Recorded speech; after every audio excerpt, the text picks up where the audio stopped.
Hi, welcome to CATEX TV. My name is Frank Fortunato. This is a broadcast from Princeton, New Jersey. Today is Monday, July 18th, 2011. Last night at Yankee Stadium in New York City, Paul McCartney played to a sellout crowd. He's 69 years old. He's playing again tonight. There'll be another sellout crowd. Before Sir Paul started the concert last night, he said, "Who is this guy, Derek Jeter? I understand he has more hits than I do." Good for him. He's up on current events. Current events in the United States continue to include the ongoing debate over the increase of the United States' debt limit. There's still no deal. Discussions occurred over the weekend between the President and the leaders of the House and the Senate, but nothing has yet been resolved. There is a real fear of a sovereign default beginning on August 3rd. Many of the credit default swaps are occurrence-based and are not necessarily tied to the bond issues themselves, but simply on the eventuality of the occurrence occurring, which in this case would be a technical default of the United States. A chain reaction unlike any that has been seen, possibly a many magnitude effect of what was with Lehman Brothers 2 years ago, could well ensue. So the stakes are very high here. Meanwhile, in the reinsurance world, a war of words has erupted between the insurers vying for the takeover of Transatlantic Re. Allied World has blasted Validus for describing its own bid as inferior. AWACS Chairman and President Scott Carmilani said in a statement, "We think that the Validus proposal is inferior.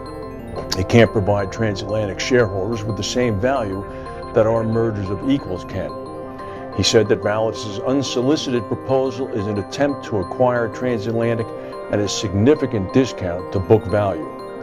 AWACS statement comes off the back of a statement released by Validus on yesterday, which defended its $3.25 billion offer as providing superior upfront value to transatlantic shareholders. Meanwhile, in Africa, coming out of Ethiopia at the annual board meeting of Africa Re, Africa Reinsurance Corporation announced that it had recorded $627.5 million of income for the financial year ending 12/31/2010. It also includes a figure of a 17% growth rate from 2009. Net profit stood at $65 million compared to $44 million US from the previous year. The board has approved a dividend payout of $3.98 million, translating out to about $2 a share.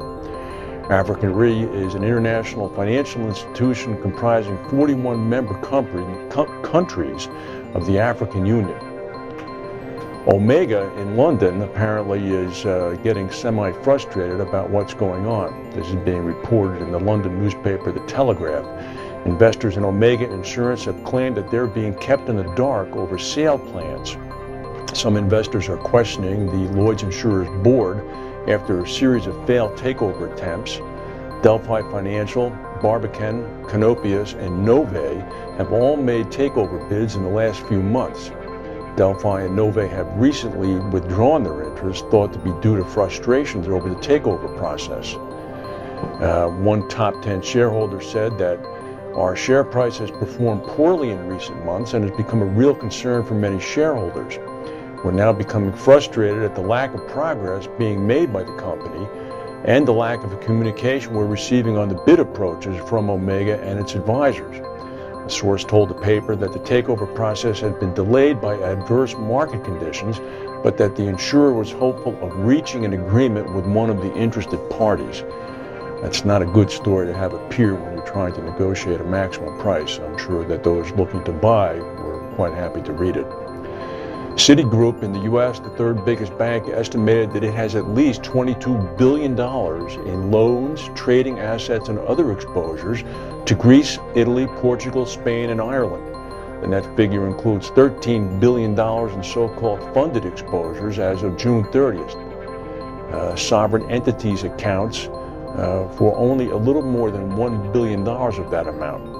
The remaining $9 billion is unfunded exposure, mainly to international companies in those countries. The bank has previously disclosed $12.3 billion in loans to Italian customers. That was at the end of 2010, and another $18.5 billion in legally binding commitments, whatever that means, This figure does not include hedges when an investor makes a bet to protect against potential loss on an existing position. The company had not made detailed disclosures on the 5 countries since then, nor have they given out what the hedge exposures are. The hedge exposures, of course, are where the real Armageddon potential exists. Well, the meteorological conditions are beginning again. Japan is facing a Category 1 typhoon called Ma-on. It's heading for the country's west coast. The meteorological people are warning of a 65% probability for a Cat 1 storm hitting the region within 24 hours and 100% likelihood of a tropical storm hitting within 24 hours. Osaka has been placed on red alert. Meanwhile, in the Atlantic, Tropical Storm Brett, the second named storm of the season, formed over the weekend and is impacting the northern Bahamas with gusty winds and downpours. As you can see from the map, it's expected to head up to the northeast. And in that paragon of civility, democracy, and human rights, and all tranquility, China. At least 4 people died during a mob attack on a police station in western China. This is according to Chinese state media. A mob invaded the police station in the city of Hotan out in Xinjiang province, took hostages, and set the police station on fire. According to the media, the situation has now been brought under control. The 6 hostages have been freed. A number of thugs, quote, were shot dead by the police. The Xinhua news agency did not give a reason for the mob's attack, and the police had no comment. In South Africa today, there's a day of celebration. It is the 93rd birthday of Nelson Mandela. Millions of school children are singing happy birthday to him before they started their school day. President Mandela, of course, or Nelson Mandela, became South Africa's first black president in 1994 after spending 27 years on Robben Island in prison for his fight against apartheid. He was awarded a Nobel Peace Prize. He's receiving congratulations from leaders around the world, including Prime Minister Cameron, who is actually visiting with him today, and President Obama. We too wish to convey our heartfelt congratulations to Mr. Mandela. He is truly a transformative figure, one of the kind of people that we're privileged to be living in the same area as is he. That's all the news that we have for today. If we have any breaking news, we'll come back and tell you. In the meantime, we will see you tomorrow. Thank you for watching.